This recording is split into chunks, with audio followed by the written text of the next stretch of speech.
All right, thanks.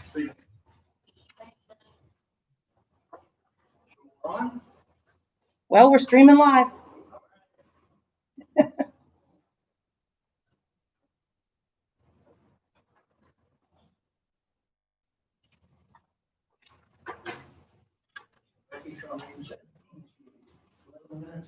No, this is one other time when she. Oh, it wasn't this morning. Okay.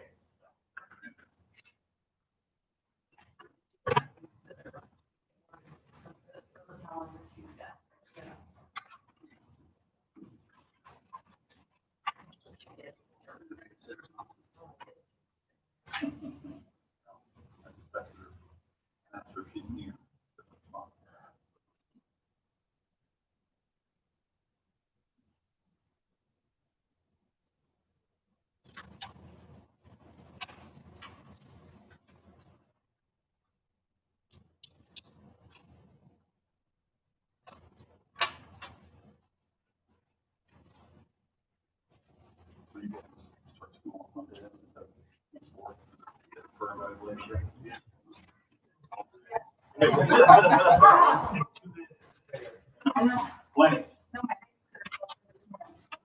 She was in close contact with the.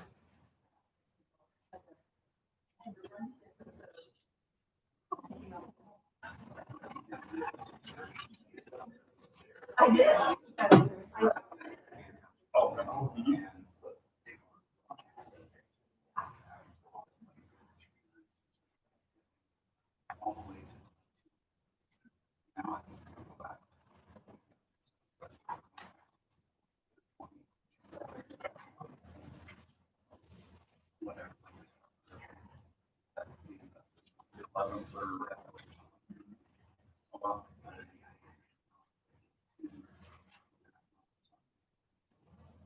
My sister teaches around for. Learning to eat. Get a break and then they're off for 2 weeks. Was that Candy? Already scheduled. Candy, are you on? No. All right, we hear you. Morning.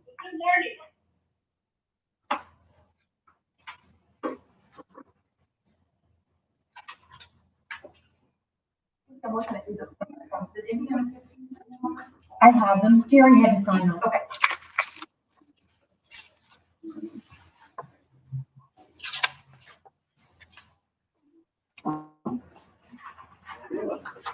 It is 10 o'clock. Yes.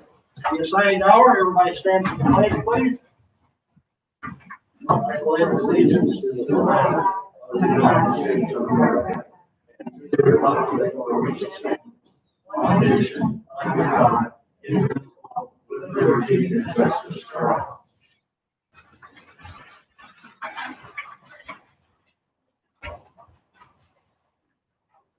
Well, we are live streaming. Sandy has it on her desk. And Candy is on the phone, right, Candy? I am. All right. There is always a delay. So with that, I would encourage everybody to speak up because we have the mask filter and we have the electronics. So we want to make sure everyone is heard. First item on the agenda. Jerry, I'm glad you're up. We have a special person who wants to speak, and I didn't put it on the agenda. So Mark, you want to do that first? Absolutely. Okay. All right, well, there's one small benefit of being a state senator. We get to nominate distinguished citizens in our communities for recognition. I think I had the honor 6 years ago to nominate Jerry for our Sagamore. I believe after you had your 40th year of council service. So this year, knowing this was going to be your last meeting, some little friends in the room said, "Hey, how about let's do something special for Jerry? You know, while he finishes up his last day as president of the council." So I contacted the governor's office, and we have another award we can give out. Nominate folks for called the Circle of the Board, and I'll just read it. I mean, but it really just typifies as you read through this. I mean, the person needs to think would best exemplify the characteristics in this Jerry Winfield. Well, I've known Jerry, I don't know, 20, 30 years, I can't even, I think how long, that we've known each other, and he just exemplifies, love and service of his community in many ways. So, to all who are present, make them greetings. Whereas the early leaders of our state gathered in court in 1816 to adopt Indiana's first constitution and create the state of Indiana. Whereas Corydon was Indiana's first capital and center of leadership in the early and formative years of our state. Whereas, like the founders of our great state, many others have made remarkable contributions to the government of Indiana and its people, and therefore are deserving of consideration for membership in the Indiana General Assembly's Circle of Corydon. Whereas State Senator Mark Messmer has made known that the illustrious benefactions of one Jerry Winfield, who has demonstrated in life and in service to the people of the state of Indiana the qualities that exemplified by our state's greatest citizens. Henceforth, having been deemed worthy of such recognition, the above named individual is hereby declared to be a distinguished member of the Circle of Corydon, signed by Governor Eric Holcomb and myself, this 29th day of December, in the year 2020. Thank you.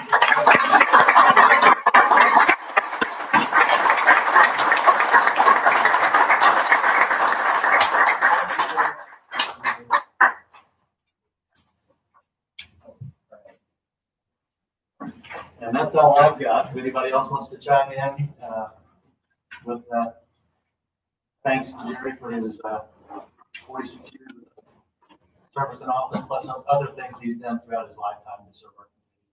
I'll leave the rest of it to you all. Thank you for letting me interrupt the meeting.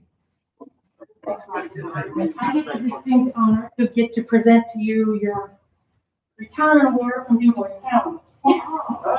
Thank you for 46 years. All right.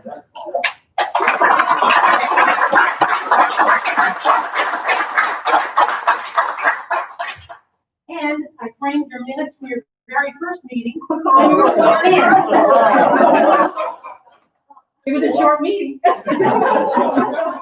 He's been through 8 auditors that I can tell, so congrats. 8. I'm the 8th. I'm going to read these names. Some of you might recognize them. John Sternberg. Monday. Rich Hathaway. Ray Hole. Ian Foster. Recognize a number of them. And the minutes were 4 very short. And one of them was him getting sworn in. I mean, they swore him in. Yeah. That typifies the council work at that time. Thank you. You're welcome.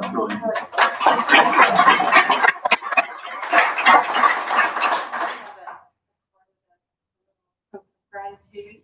Looking for all your help with all, with the county and just guiding all of us through the years. And we just want to say thank you and hope you enjoy retirement. Thank you. Yes, so that's from everybody. Yes. Thank you all.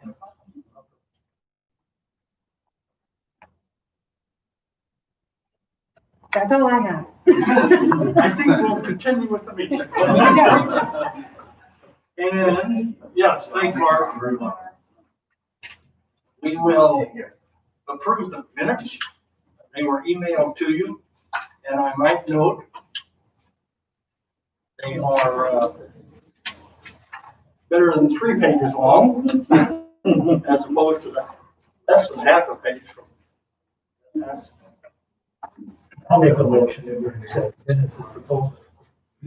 Mike moves, is there a second? Becky seconds, all those in favor say aye. Aye. Opposed? That motion has carried. Next item on the agenda is the transfers, and Brand, you stayed, you want to talk quickly about that? No. that's more Stephen A. So I hope to answer any questions or get some answers from him. Okay. Sandy, you have, word? Well, we have one transfer of a budget ordinance, appropriation for the jail, $195 from other services travel to capital outlay computer support. So this is for, and this is a $195 transfer. You need to kind of balance the budget at the end of the year. Motion to approve. Somebody moves, is there a second? All right, all those in favor say aye. Aye. Opposed? That transfer has been approved. And the second one is the Bureau of Motor Vehicles, which is The highway fund is split into two. It has its operating and it has its restricted use, which you have to do 50% of what we receive has to go to highway preservation. Preservation maintenance, yes, has to go to project, has to actually go to materials on ground. So we've spent more than 50%, so we have to transfer some money from the operating to the restricted fund in the amount of $429,560.12. And we're gonna do that by resolution 2020 number 14. 2014. Okay. So this is also on your resolution to transfer. You have to spend that money on payment. You can't use. No, it can go to, it's materials, like rock, pavement, even the signs. What it is, when the state redid their legislation 17, when they really got started, back in 19, they decided the 50-50, market 25 or not, that we cannot, they gave us a big bump in our taxes, or our gas tax went up. This gives, by them doing that, we have to put lines to the ground. Preservation, maintenance, construction, reconstruction into the road. We can't use it as operating budget. We can't give our guys raises. We can't buy a bunch of new equipment with it. It has to go to our road system. Well, of what we've got there, we've actually $400,000, whatever resolution number is, that we should put more than our 50% into the road. So we're doing better than what they're mandating we do. It just mainly prevented highway departments from giving their guys raises and driving brand new trucks around, things like that with that extra money. Make sure that the extra tax dollars that everybody's paying the pump goes to our roads, is what it does. Okay, thank you. Questions from the council? Motion to approve the resolution to transfer. Doug moves, is there a second? Sonia seconds? Sonia? All those in favor say aye. Aye. Opposed? Motion has carried, so we are ready to go. Thank you. All right. I got a bridge to take care of. And I see Kevin is here also, even though Kevin's retired. Yeah, moral support. Moral support. Okay. Whitney, what do you have for us today? Well, first I want to thank you guys for letting me have the opportunity to speak today. And thank you again, Jerry, for your 46 years of service. I'm here today to contest the new county ordinance 2020-11 that consents Dubois County innkeeper's tax to be collected at the state level through the Indiana Department of Revenue instead of maintained within our county. I did prepare a document that I'll be just going through. I know that all the county offices are trying to allocate their resources for the benefit of the county, and I do understand why state level collection was pursued, as there are some good benefits, including the innkeepers entities. They are able to go through one portal, pay all of their taxes at the same time, so it simplifies their process, as well as it does allow for time resources to be gained through the treasurer's office. However, there are many concerns and challenges with state level collections that need to be considered. Over and above anything else, by approving to collect county innkeeper's tax at the state level through the Indiana Department of Revenue, the county is relinquishing a level of control over the collected money. While verbal assurance is that the state is supplying this processing as a courtesy and that no portion is supposed to be retained at the state level, that may not be upheld in the future.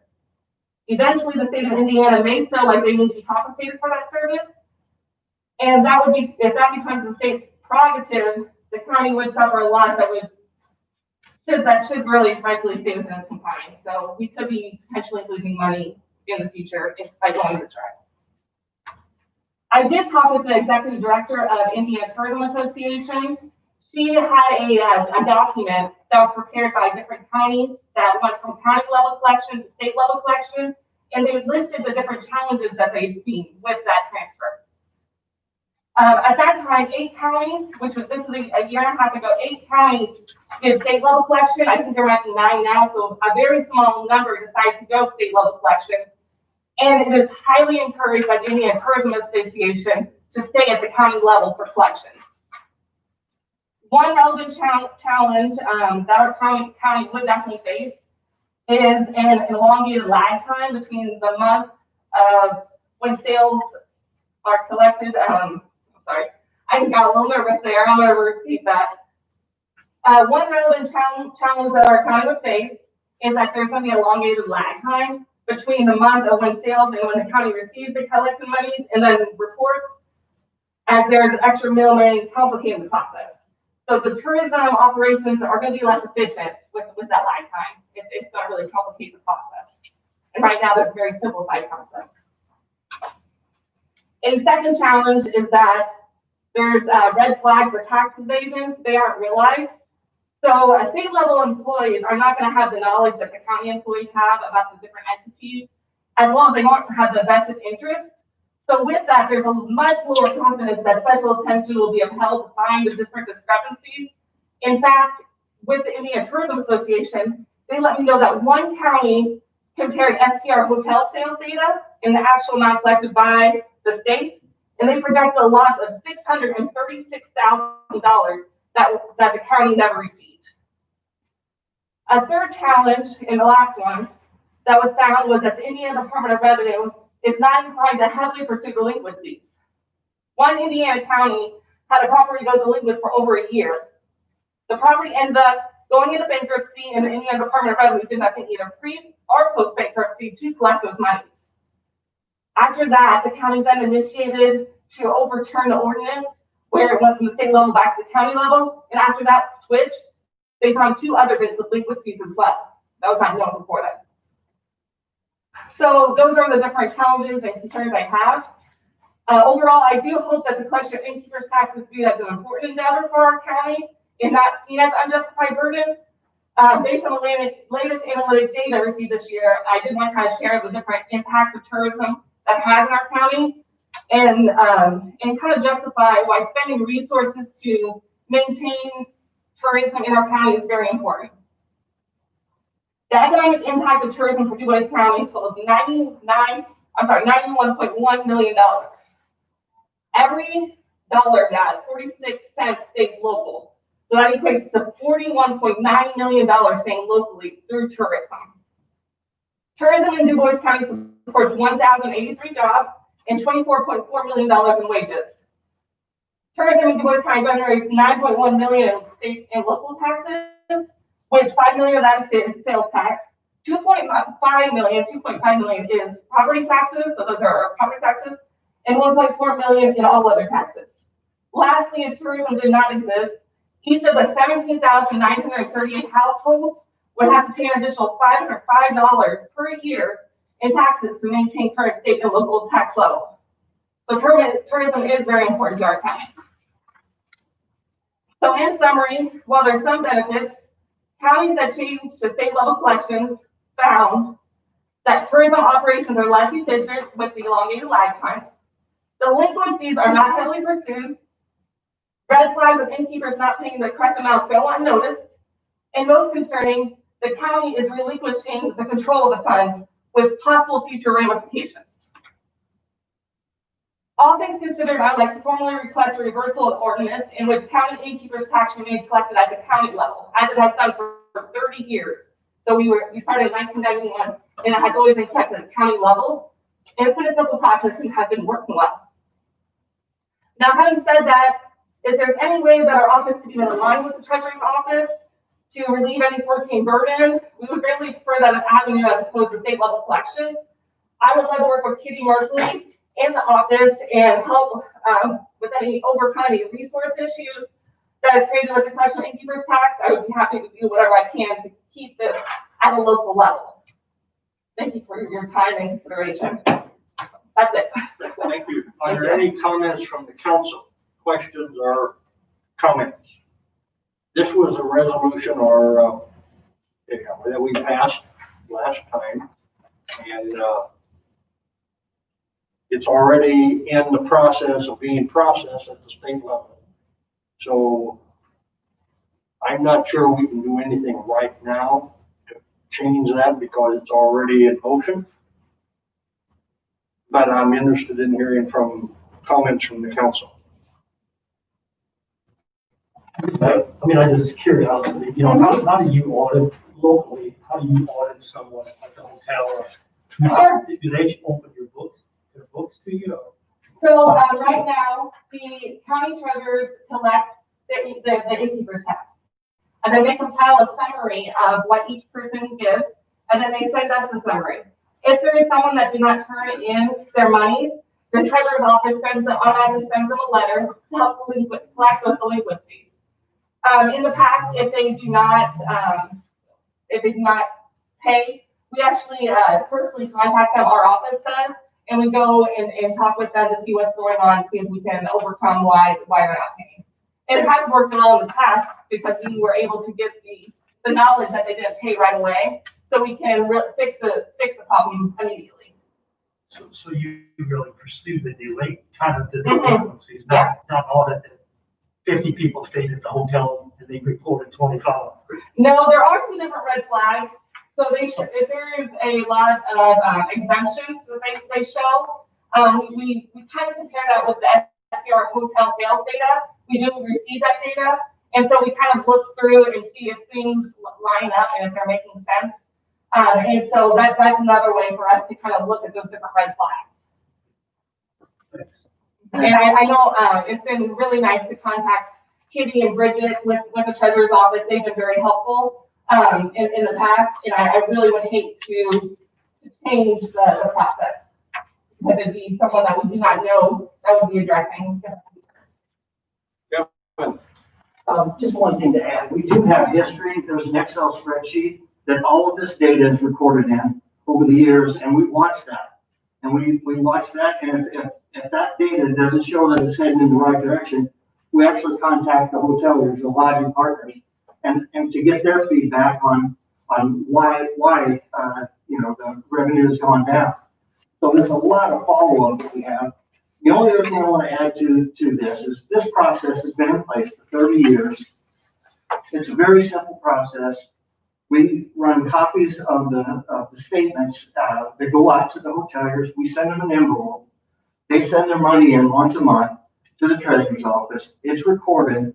It comes to us usually in 3 weeks from after the following month that the revenue was earned, I should say. And we get it.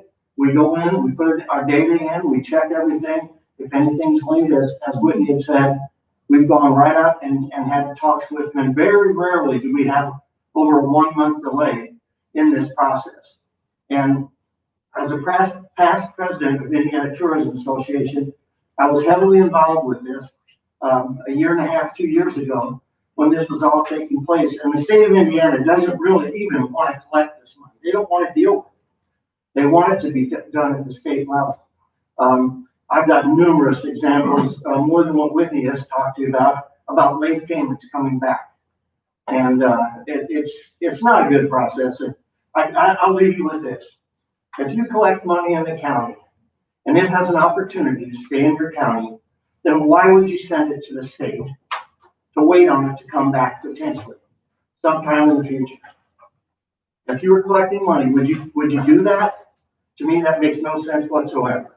You got a seamless process that goes here, and all they have to do is calculate those things, send a check through to us. That's all that's involved. Thank you.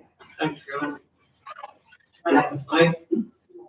On the reporting, that the state sentence to go ahead with this. The state, do they give you a statement of, whatever Hampton Inn has this much? So You still get the statement. I actually talked to Kitty recently about that, and she assures me that we still will be getting that breakdown, which is very important. So the breakdown will still be getting. So that is something that I was happy about. But overall, it's an extra layer that I don't believe needs to be done. You think that's a monthly statement or is that an annual statement? It's monthly. It'll be monthly. The state is gonna do, they'll send us a monthly report. Just like, it's every month. So getting back to one of the points you made, so now you have to spend time making sure the state is telling you what's going on. Right. There's an extra Is layer. there some way when that comes by this can't be right? I got the info here. Well, yes, but there is going to be a 2-month lag time, so it's an extra month of before we get the information, if not longer. There's some counties that experience even a longer lag time.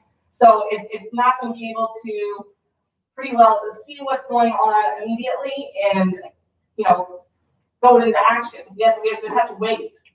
And then those delays are really going to affect tourism operations. Okay, it's my understanding that there's initially a month lag, but then going forward, it's a month behind right now, as it is. If they collect in, let's say, September, we get the money in October. So the lag is, initially there'll be a month lag, but then it's gonna be on track as how it is right now. And the state has been collecting Airbnb innkeeper's tax. And every month, they started it in April, and every month on April, like starting in April, the 1st or 2nd of the month, we get an ACH deposited in our account of that innkeeper's money. So it's monthly. So this, going forward, they've already have everything set up to deposit the money into our account. So other than the initial lag with getting all the innkeepers on board, there shouldn't be any other lag. It shouldn't be that there has been in the past, I can say that. So if it's April tax that's collected, you get it in May right away. But in the state, it'll be April, we'll get in June, because they need that extra 2 months. But I still have to ask you again. If it was your money, would you do that? Does it make any sense to actually do that? Can you please tell us what's extra work in your office? It's been done for 30 years this way. It's seamless and it works perfectly. So help me to understand It's why. not exactly seamless. The innkeepers can't figure out how to calculate. So every month we're having, and it's generally the same ones that we have to go back and say, hey, this is miscalculated. You gave us too much money. You didn't give us enough money. There's a couple that don't pay on time ever. So we're constantly sending letters to them. I know in the past we have had to get our county attorney involved in collecting. So I need some data on that. We track it. We know who's late. We know who's late. And it's basically the same lodging partners that are late. And because they're owned in Atlanta, Georgia versus Jasper, Indiana. So sometimes there's a delay there, and that happens. But I will say, I don't believe the state will do anything compared to what you've done. If you say that's too much, all you have to do is give Whitney a call, and I guarantee you, we'll take all of that away from you. You don't have to do anything. and I'm not saying that's too much at all. I'm thinking that the state has more bite than we do. So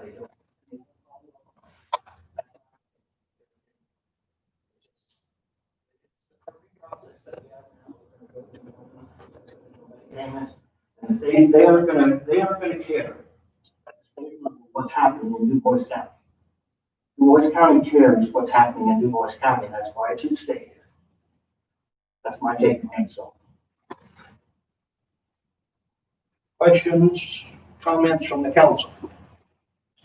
Is this linked to sales tax at all, under the sales tax number, or is it something totally It's different? innkeeper's tax, so it's 5% innkeeper's tax that each lodging property has to pay Right. whenever someone stays at their hotel. it's over and above the sales tax. Right, but is it under that same number? Is it No, something they it apply is- for separately? It is separate, it is not through, so the sales tax is with the state of Indiana, the 5% is a county tax. So do they apply through the county to get set up with their own innkeeper's tax number? I believe they're gonna submit it through the InBiz, which is where the sales tax is, but it's separate in that same programming. That's the way I understand. And innkeeper's tax. Don't ever, like, somebody's 6 months delinquent, like, they don't pay, what happens if they don't pay their innkeeper's tax? So right now, luckily, we never had that problem. We only, I think mostly it's been 1 month. I think one time we had it 2 months. It hasn't been very long where people have been delinquent. But right now, with this process, with this delay, I mean, if you're 6 months, you're not gonna realize that until 8 months. And then on top of it, I mean, will the process be the same? Will the county still try to get those funds? I mean, I'm not sure what this changes with putting the state as a part of the process. So do you think people are gonna quit filing on time? Well, I know that, with the Indiana Tourism Association, whenever I had their conversations, they felt like people were trying to put things underneath the rug. They weren't paying as much because they felt like they could get away with it. So that was one thing, that was one challenge that they kind of let me know about. So that's one concern, is that those red flags that we see, the state's not gonna see them, and they're not gonna pursue them as heavily. And then on top of it, you know, of course, the lag time and the state's not gonna pursue those delinquencies. They don't care as much. I mean, they won't care as much as people in our county. You'll still get the reports, and so you will be able to see if revenue is going down. Yes. Going in the right direction. You would still have those interventions that you currently have. That's true, yes. Mhm. It'd just be a lag time, delayed. You won't be able to, fix it right away. So if you get the reports and you see that it is going down, that you don't have to have the state intervene, you can still contact them yourself and ask why. I can, yes, I believe so. I mean, I believe that should be the same process. Yeah. I don't know, since we've already passed it and it's already in the process of getting done, part of me feels like, okay, can we give it 6 months and see how it goes, and we can always resend it? You mentioned that there were other counties that have dropped off, you know, that they've taken it back after a time. We can always do that. I'm just curious. We can see how it goes.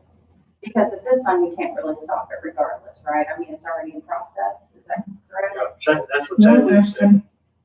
I really don't know that answer. I mean, I guess if you rescind it, we could call the state. I don't really know that process.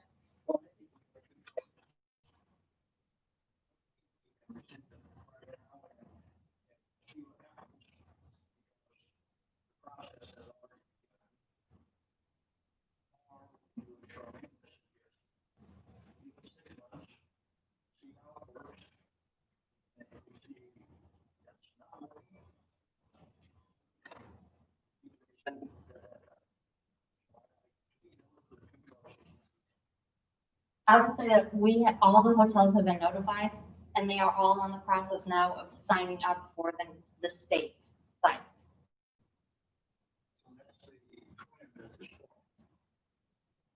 I'm sure they'd be happy to do the old way though too. We probably just have to notify them. That's not Well, right. I've heard a lot of feedback from the hotels that going through the states would be easier for them. They would rather go through the state because they're already on the site paying sales tax, so it's another click of the button. Comments from the council? Can I ask one dumb question, I guess, Airbnbs, how are they tracked? So Airbnb, that's a huge company. They are receiving all that money. It's probably, I mean, they have to pay their taxes. They are going to be collecting the innkeeper's tax, they collect the taxes, and they are going to be on time because they're a huge company. So they do pay ACH directly to the treasurer right now. One last point. There isn't any audit process for innkeeper's tax with the lodging partners. There's nothing in place today. So the only control that we have over it is when we see it's late, we track the data, then we can respond to that and at least ask questions, because there's no auditors that are coming in and saying, you know, you didn't pay, you know, because whatever your revenue is, it should be 5%. You know, that's what your innkeeper's tax should be. But there's no auditors, no nothing. The state board of accounts comes in, they don't go to any of our hoteliers and do an audit to see if they're paying the right amount. So our past history and us following up on it every month keeps the thing, it has for 30 years, kept it really very, very good. You would still do that. You would still do that. Well, Only we're delayed. We get our check, if you're a September payment, it comes the third week in October, usually on Thursday. Okay, so 3 weeks delay. Going to the state, you have to wait that next month, and then we don't know when. I'm just telling you the feedback we receive from others. It could be 3-4 months down the road until they actually get their check, and there's follow-up and all this stuff that they have to do. This is feedback I've given from, there's only a handful in the state that do it this way. More treasurers are heading that way. Just from the treasurers that I've spoken with, it's more the trend to go that way. Well, the Indiana Tourism Association lobbyist is working, and we've worked with State Board of Accounts, and we're not pushing for it. Because you lose control. That's what I was thinking, is out of sight, out of mind. That's right. When you know, somebody's got to stay on top of it. Well, we're still getting the reports every month. And I was involved for 9 years, and I agree with what Whitney's saying. We might have had somebody that was 2 months late, but most of the time it's only 1 month late, because when that report comes in on that Thursday, I get my car, or I did, and I drove to the lodging partner, and I had a conversation with him right on the spot. And we'd get the owner on the phone out of Atlanta and say, where are we on this? That's the kind of follow-up I believe you have to have if you want to stay on top of it. There's others, right over next to us over here in Princeton. He's got a hotelier that's 1 year late already. And it's just, there's other problems that come with it. And I'm just trying to say, why would we want to deal with that when all the money is here and it comes right into our treasury? We've done it for 30 years and it works perfectly. I think my question for the person in Princeton, your example, is wouldn't you have intervened, you know, wouldn't you have? He's intervened too, and his county attorney won't do anything about it. Fortunately, I think, I don't know what you're referring to there, but you said our county attorney got involved somewhere in the past. Art sent a letter. Okay. And I mean, that would still be the case, wouldn't it? I mean, the state wouldn't be going after these people if it's just the collection of it, you know, like, it would still be if somebody in the county, you know, reaching out, approaching them, you know, the process would still start in the county with the delinquencies. Is that not true? Yes, that is true. I mean, the process wouldn't change other than the collection of it. Correct. And the way. And It having an extra layer that I'm not sure why it needs to have an extra layer. It is extra, it's an extra place for it to go first. And then, so it's gonna go to the state, and then the county, and then us. And so already that's three people instead of just 2, how it is now, the county and then us.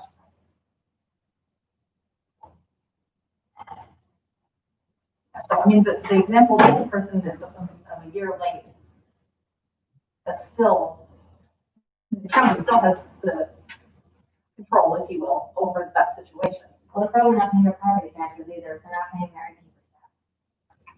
So, Which not everyone, so I was very happy when I talked to Kitty that we will be getting that breakdown of who pays.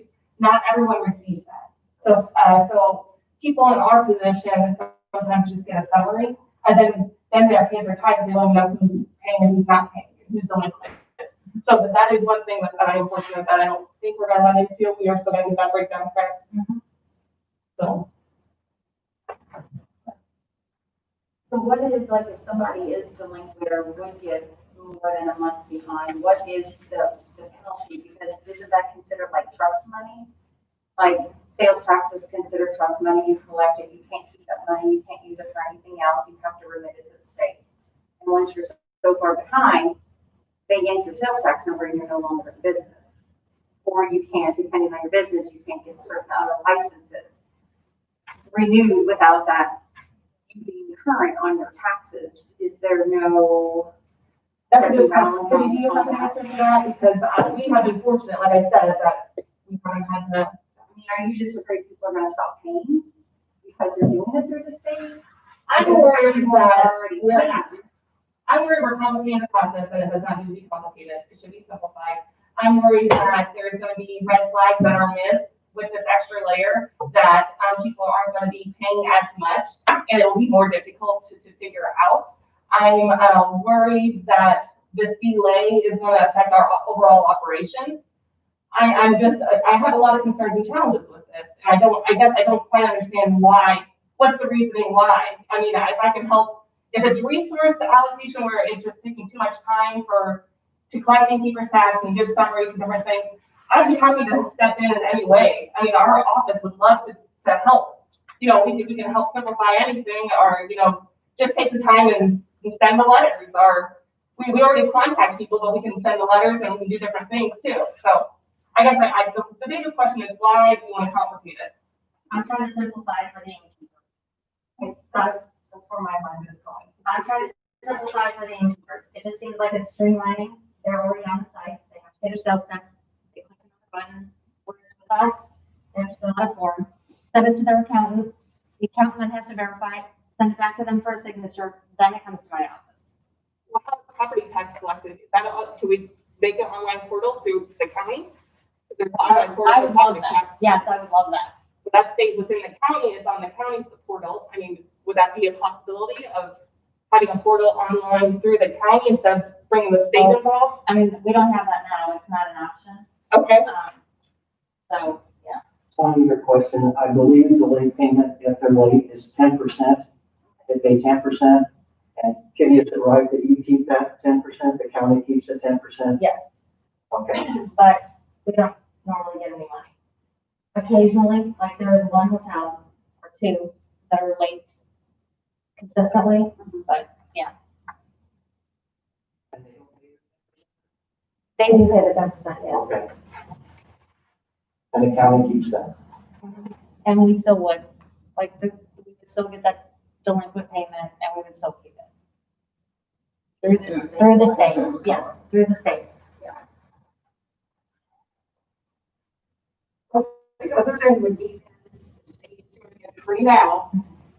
State doesn't do too much for free. They start charging. Well, then we would pull It's it back. over and above. Yeah, then we would pull it back. I gotta add one more thing. The county has, we have a universal, it's called the universal, innkeeper's tax. It's 5%. There's no, you can't use the money in other directions. You can't take it any other way. One of the things Indiana Tourism Association is, concerned about, if the state gets involved with the money too, they could pass, laws at the state level that will affect our county level. And, an example, Jeffersonville is a prime example. They send their money to the state. They don't have the universal 5% that we have. They collect about 8%.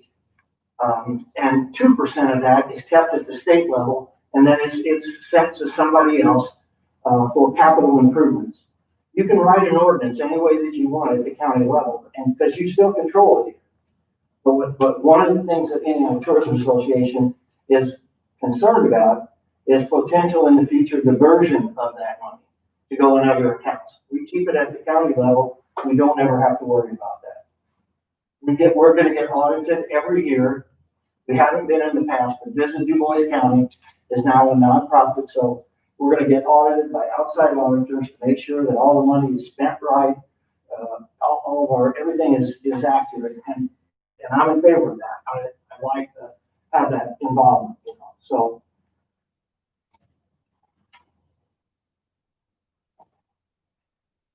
I see it both ways. I see that, Charmaine, to your point about run it for a little bit, but I think if we don't set some ground rules ahead of time as to what is successful and what's not, I think we'll be at the same point in 6 months that we are right now. Where on one side it says this, and that's not Just, I think that will be the same situation. Well, my suggestion would be to let it play for 6 months, put them on the agenda. And get an update. But what's See how it the goes. measuring point though? If the timeframe thing, we'll have that. I think we'll be back and say, well, we didn't get it in time, and there's delays. I don't know, I feel like we'll be in the same situation. I really do, and that's, the same conversation we'll be having. Like, When you passed this ordinance, would it have been different if we would have been here and at least been able to give our side of why we want to do that? Okay, I'm not trying to throw Kitty under the bus, but a year and a half ago, I went in her office after this appeared on your agenda. And Sandy notified me that we were on the agenda. I said, we're on the agenda. I didn't know nothing about it. So I went in and I talked to Kitty and I said, Kitty, this is not what we want to do. We want to keep, I explained everything that I'm explaining here a year and a half ago. Okay? And I guess I was disappointed when this passed and it was on the agenda and Whitney wasn't even notified that it's going to affect us. It affects us. So just having a date in court, you know, to be able to say what you hear the other side of it, then you make your decision. I would have been, okay, if you decide going to the state's the best way, we presented our information. And we weren't invited. We didn't know about it until after it was done. I don't think that's right either. December 7th is when I was notified, and it was mostly an FYI of the letter that was going to be sent to the innkeepers. So I was just notified on December 7th about this big change for us. And I must say, we've worked together well with the county for my 9 years. There hasn't been one hiccup in anything we've ever done. We never come and ask for money for anything. We chose not to have memberships for tourism. And the reason we did that was we wanted to make sure that we promote everybody equally, not just who gives us money. So our only revenue that we have coming in is innkeeper's tax. We sure like to get that on a consistent basis, 3 weeks after the month's end. And if it isn't right, we'll follow up. And as Whitney said, we'll send the letters, we'll calculate it. We'll do anything that you need to do, but it doesn't make sense to send it out up to the state and wait another month to get it back. That's the whole story right there. Well, and I think the council has kind of gotten caught in a whopper jaw situation. When Kitty presented the information to us, you're right, we did not hear the side of the tourists. Kitty presented it to us, it sounded like the proper thing to do, and we passed the ordinance. And so now, after the ordinance has been passed, and is in the process of being processed at the state, now we hear the other side, which you're giving us today. So it makes a very awkward situation, I think, for the council. Because we didn't get the proper information at the same time. And I apologize for that, but it's my office's duty to collect it. So I didn't realize that I had to go to other channels when it's my office's, like, that's part of my job is to collect this innkeeper's tax. And I'm trying to make it easier on the innkeepers and make it more of a streamlined process. So I apologize, I should have spoken to you guys, but I didn't really, in the end, it falls on my office to do what's best for the collection of that innkeeper.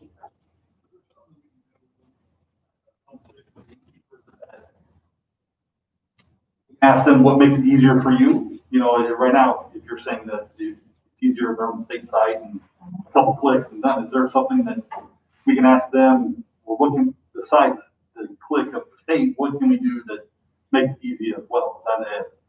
And get it back locally? I mean, I'm not saying we're doing that, I'm saying, is that a possibility that could happen? Sure. I don't. I did ask them which way they would prefer. They said it would be easier for them if they're on that site anyway to just click. And then they don't have to worry about doing the calculation and sending it to their accountant, and, I mean, it's basically, it's done for them on that site. When is this supposed to start? Next month, January 1st. January first. Their December collections will still come into this office, even if it's in January. So you'll get in February, they'll get the money that we still are collecting now. I'm trying to understand.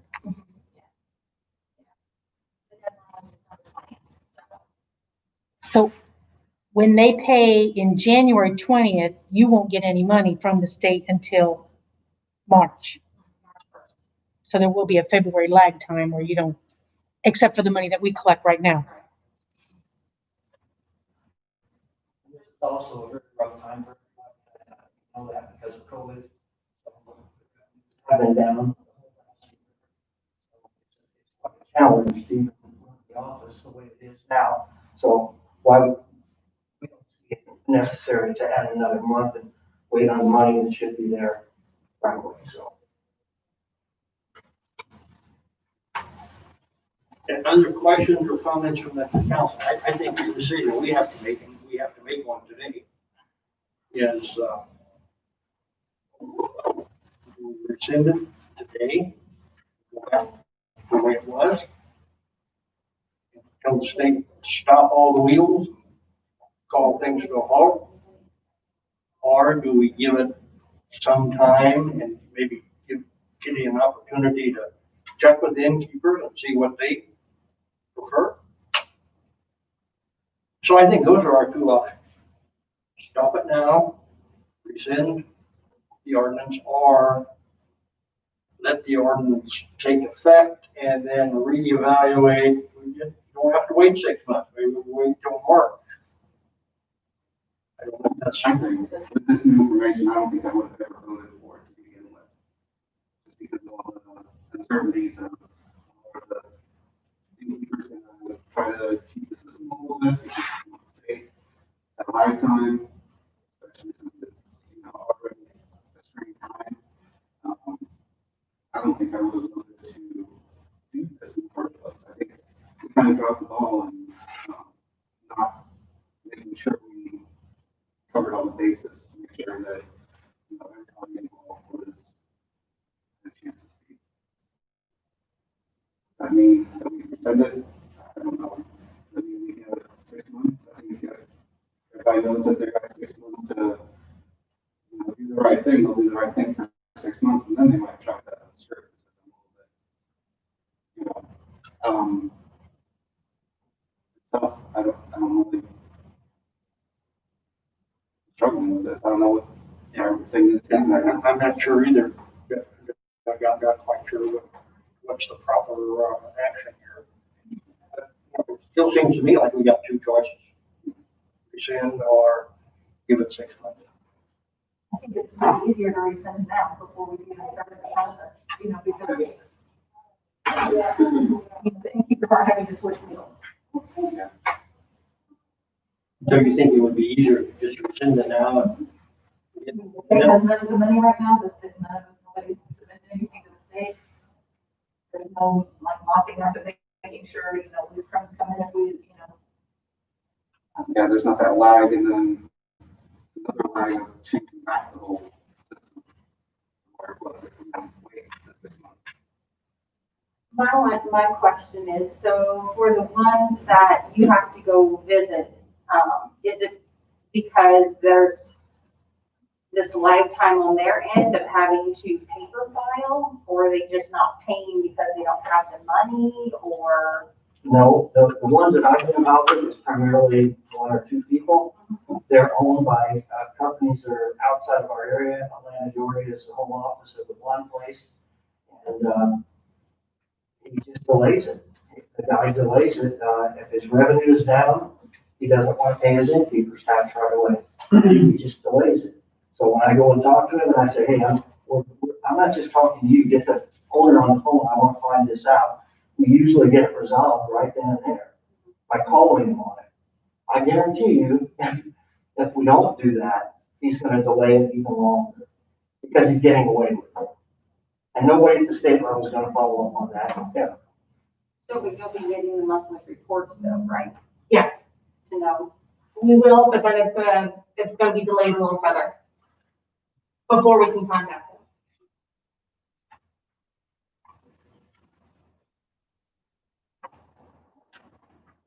We show the council, I right? want to make a couple comments here. You know, the thing I don't like about it is that we didn't hear that, we didn't get, have you guys present your side. That's the thing I don't like about it. And, I'm for less government. Really, I mean, I don't see, I kind of see the point where why do you want to send it to the state and have them send it back? Besides the convenience of, you know, if it is a convenience for the end users to push a button instead of fill out a form. And then I guess my other question, and I don't know how many of the 92 counties we got, how many of them have tourism, you know, and if there's only 9 out of 92, that's not a real good percentage. I know it's not all 92 that has tourism, but it's a very large number of the counties that have tourism. It's in the 70s. It changes as people come on, but it's in the 70s. It's not all 92. Yeah, that's my point. That's why I think maybe we ought to rescind it personally. I have another question. So you said Airbnb pays ACH directly to you? To the state, Oh, to the state, and the not to state you? sends it to us. Okay. They just send it right to the state, and the state sends it to us. Can we not set up, not necessarily on a website, but can they not pay ACH? If we do keep it in the county, can we not set? I wish we could do that with our taxes. I mean, like, I would love that. Just be able to, you know, instead of having to send a check or whatever, drop it out. So, I mean, something we could look into.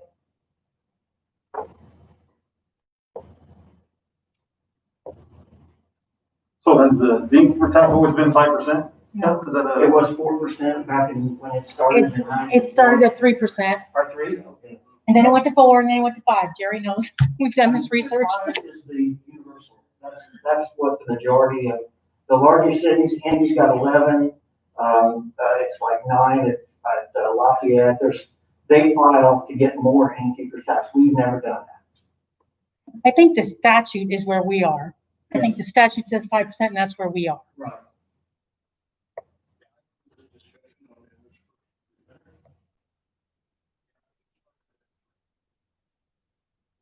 So, questions, comments?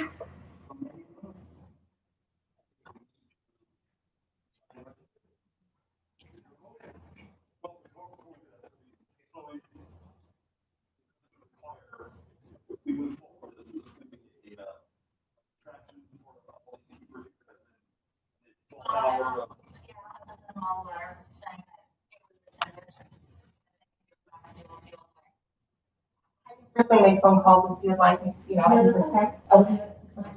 How many hoteliers do we have in the county? There was 13, I think there's 12 lodging partners, but the hoteliers, yeah. So there's like, there's a couple of,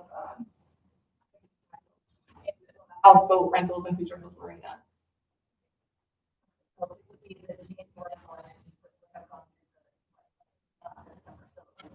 Something has to be done.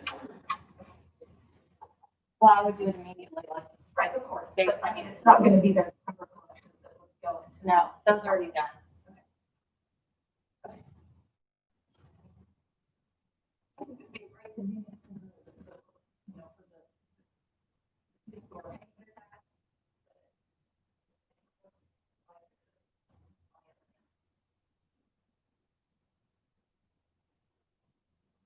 I sent a message to Greg Schneier, but he has not responded on what to do. So,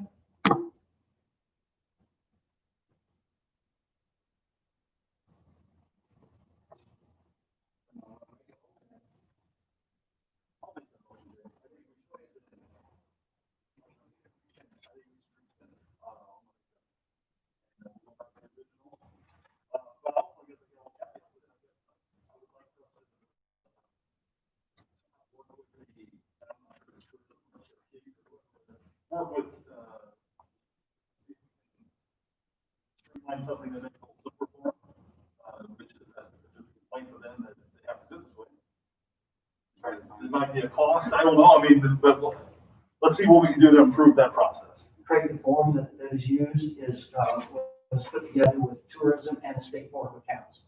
So that's, they signed off on the form, and that's the way it should be reported. I mean, we can recommend changes and things, but that's the form.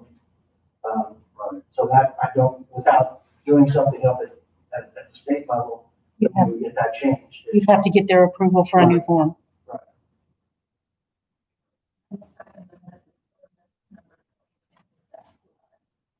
That is correct. I looked this up too.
All those in favor say aye.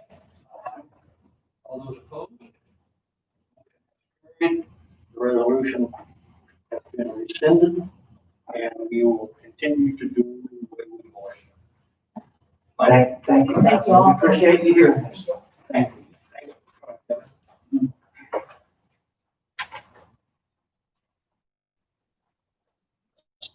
Sandy, do you have anything to say about the Cocoa Lake? I just want to make you all aware that in 2000, we loaned, well, in 2001, we started the payments to them, and you agreed to a loan in 2000, a 30-year loan, but Patoka has paid off their loan as of December 22nd. I have a copy of the last check. Since 2016, they've been making principal payments every year, along with their interest that they owe us. And as of December 22nd, they made their final payment for the principal and their last interest payment. So it was a 30-year loan, and they paid it off in 20. yes, it was due in 2031, and they've paid it off 11 years early. So we loaned them 1.2 million at 2%. We gave it to them in 3 installments of $400,000 in 1, 2, and 3, 2001, 2002, 2003. So this check was their final. It was for $408,000. Yes, $8,000 was their interest, $400,000 was their principal, last principal. He will be coming to the January meeting to kind of give you an update on what's going on with them. But he wanted me to mention it, so I did. Anything else? I do not. Jeremy, should we have the, anybody stand up in the audience? Any questions?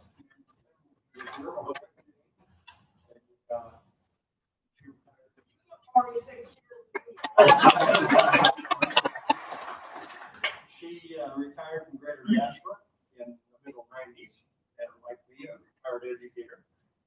And always had supper ready when our meetings are over, no matter how late it was. There's always food on the table. That's great. But for those teaching years, he had the food on the My daughter Sherry, physical therapist in Bloomington, gets as far south as Pale Lake sometimes, right? And son Larry has family practice in Scottsburg, is also part-time ER doctor, and wife Barbie. And they came over from Scottsburg today. And I'm a little bit jealous because they both already have their COVID shots.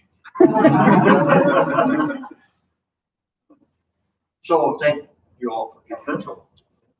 I wanted to say just a little bit in closing, after I made the announcement in early November, Charmaine said to me, but we're gonna lose all that history. So I thought, well, I'm gonna give a little history that nobody knows. And, my guess is anybody who does know it has already forgotten it.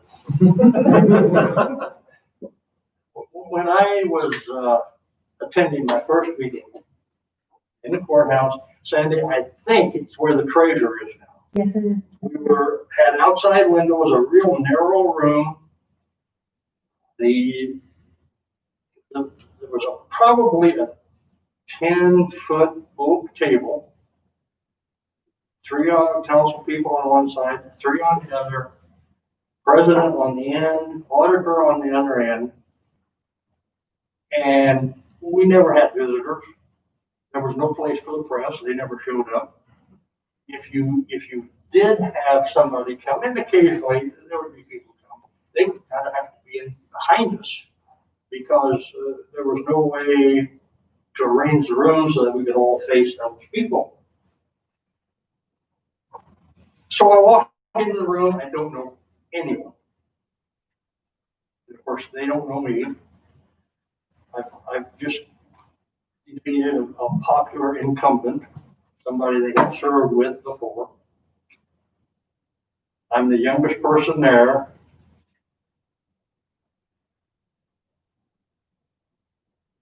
I'm the only Protestant.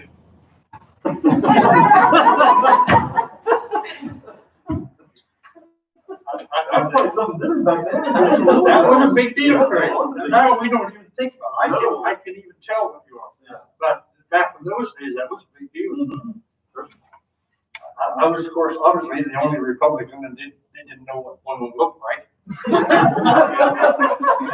So I'm kind of being examined, just kind of wondering what kind of guy this is.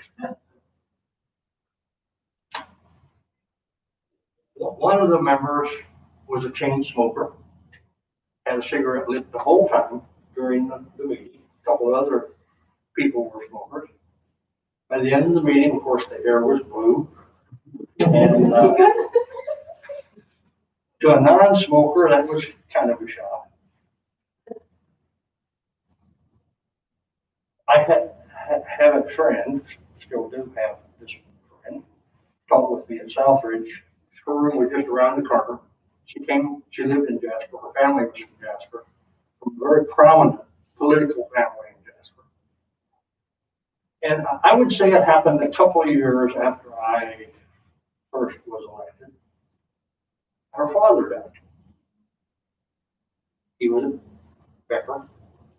And so I come over to talk to her. I walk into the funeral home. At that time, the chairs were all around the edges. They were not in rows, they were around the edges. So I walk in and all the edge chairs are filled with, I'm assuming, family and friends. I'm looking for the person I want to talk to and I can't find her. And so I'm standing there a while and I begin to see people whispering back and forth to each other. I didn't think much about it. So I finally found who I wanted to see and talked to her and left. A couple of weeks later, I'd see her at school, which I always did because she was always talked every day. She said, I wanted to tell you that you created quite a stir when you came to the funeral home. And she said, nobody knew who you were and nobody knew why you were there. And she's telling me this story. I don't know anything other than what she told me. And she said, finally, somebody in the crowd said, oh, I know who that is. That's that Republican. Didn't know the name. Well, hopefully, in 2020, we are more identified as our willingness to serve the community and the county than we are by our political labels. But one other story. One of my friends, after I was elected, said, now you know, as the minority member, you have to vote no on every issue. Because if you don't, then you're just useless. So I thought about that for a while, and I decided that's probably not a good idea. Because if I'm an automatic no, then I will be discounted, and anything I say will just be sloughed off. So I decided to be a part of the solution and a part of the negotiation with the council to come up with a solution. And they gave me great respect for that. Even though I was the low man on the totem pole and new and all of that, they gave me great respect and appreciating what I had to say and accepted what I had to say. And from that time forward, I have always used that mantra, that it's better for me to be a part of the discussion and a part of the negotiation and a part of the solution, and than it is to be an automatic. So I kind of learned that early on, that was probably a better approach.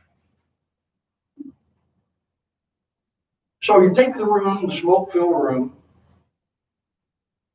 and moving forward today, see what we have. Everybody has their personal chair, and you've got a desk, drawer, a room for the audience, room for the press, and that. Candy, are you still with us? I am still here. I hope I didn't wake you up. So we have a special. Beg pardon? I'm listening intently. All right. So now we have a table for Matt and for Candy, who cannot be here at this meeting. Have a special place for Sandy. And we have adequate room for people. We even have a podium, which we were able to use this morning. And so we've come a long way in that respect. Sure, with the, I guess I don't think too. So when you first came on, was it all men? Oh, yes. Oh, yes. So somebody broke the ceiling at some point. That was Bev Sedan. She is now, that's not her last name. No, she's married to Beckman. Bev, okay. I think she was from the Hayesville area. Yes. And she was the first female on the council. Gosh, I don't know when that was. But then didn't her husband die and she took his? I believe that's right. Wasn't that the way it was? I believe that's right. She was appointed to take. I forgot that part, but he was elected and then he died, and then she was selected by the precinct. Correct. Right, I forgot that part. So that is, I'm not sure what year that was. Does anybody? I don't. I have it on my desk, but I didn't bring it. Yeah, I don't. So yes, they were all men, and as I said, most of them smoked. One of them was a chain smoker. Always had a smoking cigarette laying on his desk when we met. So lots of things have changed. No smokers, but that's good. So I want to thank a few people. Matt is here, and Candy, I know you're listening. I think the press has done a great job in educating people about the function of the council. I would say I was in office 8 or 10 years before I even saw a person from the press. They just did not show up, and there was no information in the Herald, and I think with Candy and the Herald, that, and his outlet, done a lot of education, and I applaud you for that. And I think you've done a great service to the county, and you and Candy both. So, thank you very much for doing that. I'd like to thank Sandy. My phone would ring during the day, and I'd rush over and I'd look at the caller ID and I'd say, "Yep, that's Sandy." Dubois County Auditor on the phone. So we would chat, and she would have an issue of some sort, and we always were able to resolve it, come up with something that would work. I think 2 or 3 times we had to declare an emergency, and we had to spend money without your approval because I think the last emergency was the locks broke in the courthouse. And that happened just like a couple months ago. And so there was no money for that, so we had to declare an emergency to get that taken care of. So thank you, Sandy, for keeping me out of trouble and everybody else. I'd like to thank the council. You people have become almost like family to me. And the thing of it is, if it wouldn't have been for the council, I would not know any of you. Probably. I wouldn't know Doug through his wife. But the rest of you, I probably would have never known. So, and I think we've had an interesting 4 years, and I appreciate everybody's work and everybody's willingness to work, because this is another way the council has changed. When I first came on, you came to a monthly, no, you came to a 6-week, maybe a 2-month meeting in the early days. And the meetings lasted, as you can tell by these minutes, lasted maybe a half hour. And you didn't have any other outside obligations. There was no community corrections. There was no solid waste, no 911, no ambulance, no solid water. I think there were 5. It basically was the courthouse, county garage, and health. That was basically the job at that time. The jail was there. Yeah, right. Yeah. You might remember the jails uptown here. Yeah. I gotta tell you a story about that. I never thought about that until this time. I took a tour of the jail. The old one, really bad uptown. And I'm walking through and I see this curtain separating heroin men in their cells. And then there's a curtain. And so I walk over to behind the curtain is the female prisoner, separated from the man by a blanket. In the same cell. Not in the same cell. Okay. But butted against each other. Well, things have really changed, haven't They have changed a lot, yeah. So, yeah, I hadn't even thought about that until somebody mentioned it.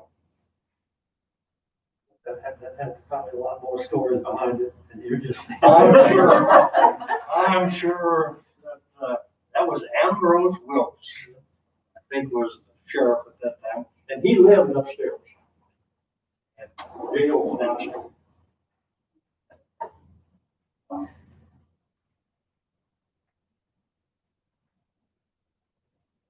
So I think I'm out of stories. Charmaine, I wanted to give you something that you probably are not ever going to hear. Yeah, I appreciate that. I love history.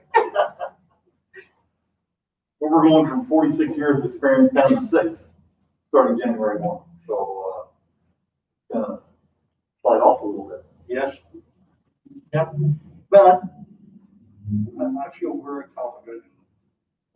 you have been doing and what you'll continue to do. So a lot of big decisions coming up quick. And, things will go well. I have great confidence. And Sandy, if you ever get a 30-minute break, just give me a call just to remind me that I don't have to make a decision. I'll remind you in January not to come. Yeah, that's true.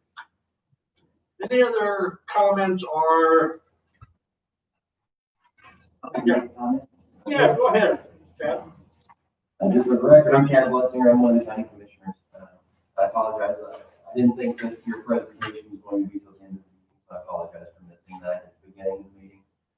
But as I was sitting here, I thought of some of the mentors and leadership that I've had in my life from General Mother Men, not counting my mother, I guess, as being people that have been leaders in my life. And what I've been told, one of the lessons I've gotten from people is, if you want to continue to grow and mature and become the person you're supposed to be, find somebody that has something you want and do what they do. And I can say over the years, at least the last 4 in particular that I've paid attention, I found that in you. And I want to tell you that some of the ways that you handle yourself, the ways that you are a leader of this board, are things that I don't know if envy is the right word, but it's something that I want to emulate, and I want to continue to, I want to try to be more like Councilman Hunefeld as I move forward in my career. And I think that just the kind of person you are and the way you presented yourself over the years has been wonderful to see, and it's something that I hope to grow to at some point. I thank you for your service to the county. I thank you for the person that you are. And that's it. I just want to say that I look up to you. I appreciate what you've done, and I hate to see you go. Thank you. Thanks, Chad. And I'm Jerry. I think most of us could say that our jobs on the council are not political. They are about governance. And you, as a member, and as a president, are the epitome of good governance. And I appreciate that. Thank you. Well said, man.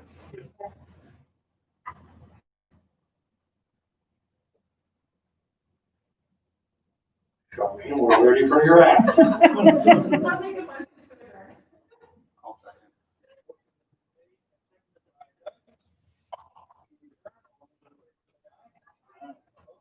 Thank you very much. And You should go to the gavel one time. Oh, first time.